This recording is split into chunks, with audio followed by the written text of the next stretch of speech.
How to make your Windows PC run 5 times faster. In step-by-step tutorial part 8. Let's go. Part 8. Registry Edit. Go to search menu and type Run. Or press Windows key plus R. Double-click. On the Run command, type regedit.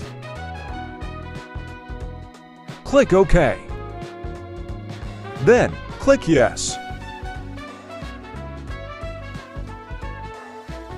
On the right side, click HKUI_current_user. Click the mouse folder.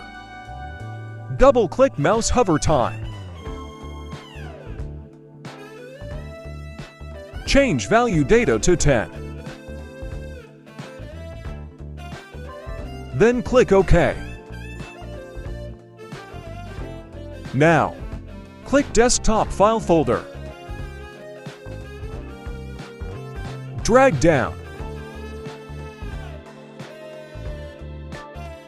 Double-click menu Show Delay. Change the value data to 10.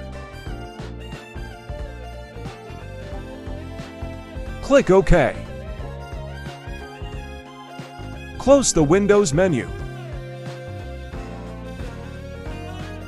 Restart to take effect the changes. For more videos like this, you may visit my YouTube and Facebook channel at JTech, Instagram account at Jazzer Salazar. Thank you for watching. Don't forget to subscribe, like, share, and comment down.